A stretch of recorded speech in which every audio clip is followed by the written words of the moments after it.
जय महाराष्ट्र मित्रांनो, महत्वाची बातमी सध्या समोर येते थेट दिल्लीतून. दिल्लीत मोठ्या घडामोडी मित्रांनो, केंद्रातील मोठ्या नेत्यांच्या घडामोडीमध्ये एकनाथ शिंदेची शिवसेना आता भरडली जाते. मित्रांनो, सगळ्यात मोठी घडामोड महाराष्ट्रात झालेल्या मराठा आंदोलनाच्या पार्श्वभूमीवरती दोन्ही मित्रपक्षांनी साथ न दिल्याने भाजपा मोठा निर्णय घेण्याच्या तयारीत. बघूया सविस्तर महत्वाची अपडेट.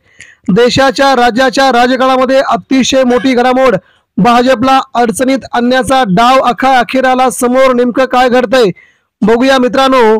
महाराष्ट्रात गेल्या आठवड्यामध्ये मनोज जरांगे पाटील यांनी मुंबईमध्ये मराठा समुदायासाठी आरक्षण मिळवण्यासाठी आंदोलन केलं.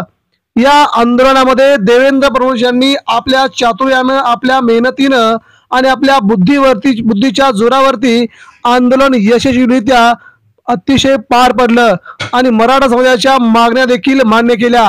या सगळ्या घडामोडी घडत होत्या, मात्र भाजपला फ्रंटला भाजपशिवाय दुसरा एकही नेता यायला तयार नव्हता, जेणेकरून संपूर्ण समाजाचा आपण खूप मोठ्या प्रमाणात रोष पत्करू. ना ओबीसीचे पुढे आले, ना मराठ्यांमध्ये पुढे आले. एकनाथ शिंदे यांची शिवसेना, अजित पवारांची शिवसेना खूप दूरवरच पसरली होती. नेते गावाकडे गेले होते.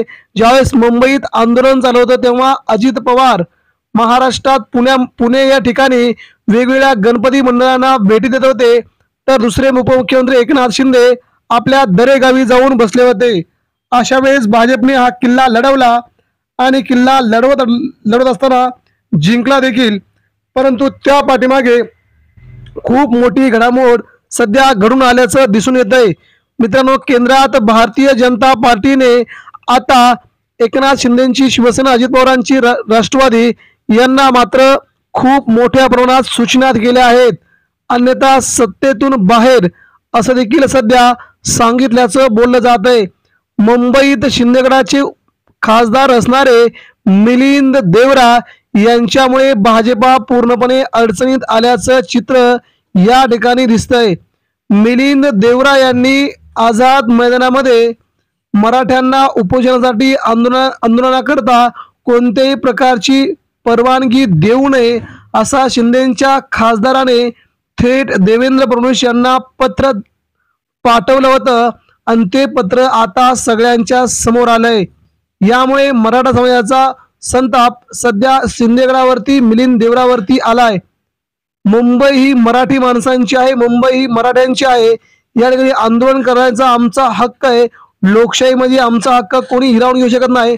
मग शिंदेच्या मिलिंद देवरा यांनी कशा प्रकारे भाजपला अशा प्रकारचं पत्र पाठवलं हे देखील त्यांनी जाब विचारलाय. मिलिंद देवरा यांचं म्हणणं होतं की मुंबई आझाद मैदान या ठिकाणी CSMT स्टेशन आहे, त्यानंतर मुंबई महानगरपालिकेचं मुख्यालय आहे, त्याचवेळी गेटवे ऑफ इंडिया आहे, मरीन ड्राईव्ह आहे, मंत्रालय आहे, सर्वोच्च उच्च न्यायालय आहे. अशा प्रकारची महत्वाची स्थळं असताना या भागामध्ये आपण त्यांना कोणत्याही प्रकारचं आंदोलन करण्याची परवानगी देऊ नये असा अर्ज एकनाथ शिंदेच्या शिवसेनेच्या खासदारांनी फडणवीस यांना दिला होता, परंतु त्यांना परवानगी पहिलीच दिली होती. मग अशा प्रकारे भाजपला अडचणीत आणण्याचा डाव शिंदेगडाचे खासदार कुणाच्या सांगण्यावरून करत होते हे सध्या भाजपला कळेलसं झालंय. जर परवानगी दिली तर कुणाच्या बाजूने असा देखील सवाल सध्या विचारा होता. त्यामुळे मिलिंद देवरांमुळे सरकार मोठ्या प्रमाणात अडचणीत आलंयच. मिलिंद देवरावरती संपूर्ण राज्याच्या वेगवेगळ्या भागातून सगळ्याच पक्षाचे नेते अगदी तुटून पडले आहेत. त्यामुळे शिंदे गट देखील पूर्णपणे अडचणीत आल्याचं चित्र यावरून पुन्हा एकदा स्पष्ट होत आहे. एकीकडे एकनाथ शिंदे आणि अजित पवार यांचं या आंदोलनामध्ये कोणत्याही प्रकारचं योगदान नसताना, कोणत्याही प्रकारचा पाठपुरावा नसताना किंवा कोणत्याही मागण्यासाठी ते पुढे आले नसताना खासदार अशा चुकीच्या मागण्या करून खूप मोठ्या प्रमाणामध्ये सरकारला अडचणीत आणण्याचा प्लॅन करते का अशीच कुजबूज सध्या चालू होती. मग देवेंद्र फडणवीस यांना मुख्यमंत्री पदावरून पायउतार करण्यासाठी हे सगळ्या खेळी चालू आहेत का अशी कुणकुण सध्या कार्यकर्त्यांमध्ये सुरू झाली होती. अमित शहा यांचा मुंबई दौरा झाला तेव्हा त्यांनी लालबागच्या राजाचं दर्शन घेतलं, वर्षावरती गणपतीचे दर्शन घेतले.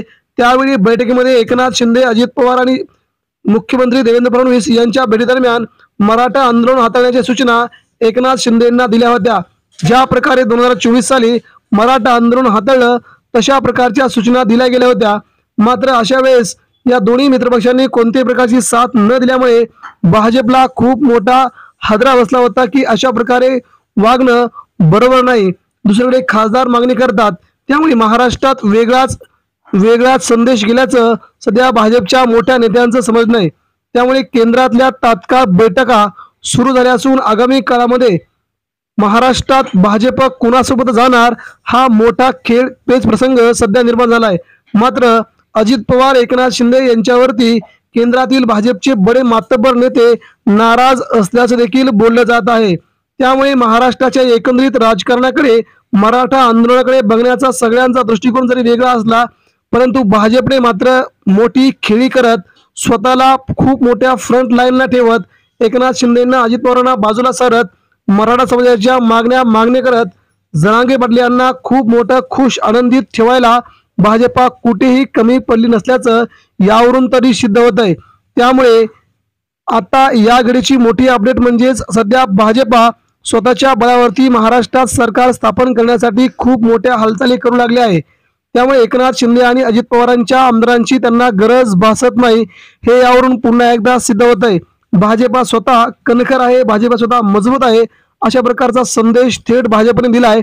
आणि मुंबईतलं आंदोलन अतिशय चांगल्या प्रकारे हाताळल्यामुळे मुंबईचा महापौर भाजपचाच होणार असं अमित शहा यांनी दोन्ही शिंदेंना आणि अजित पवारांना ठणकावून सांगितल्यामुळे महाराष्ट्राच्या राजकारणामुळे यांचं महत्त्व काय राहिलं असा देखील संदेश सध्या दिला जात आहे. त्यामुळे मराठा समाज देखील मुंबईमध्ये भाजपवरती खुश असून एकनाथ शिंदे, अजित पवार यावेळी कुठे होते असा प्रश्न देखील विचारला जाऊ लागलाय.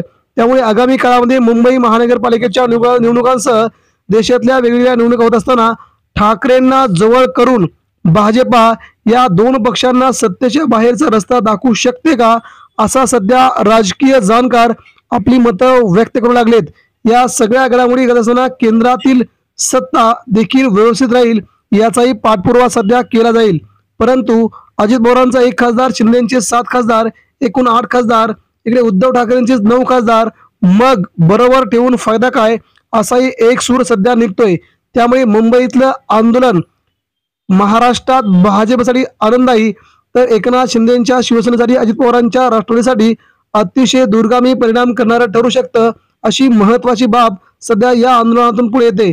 त्यामुळे सत्ता देखील जाऊ शकते, सत्तेतून बाहेर देखील केलं जाऊ शकतं.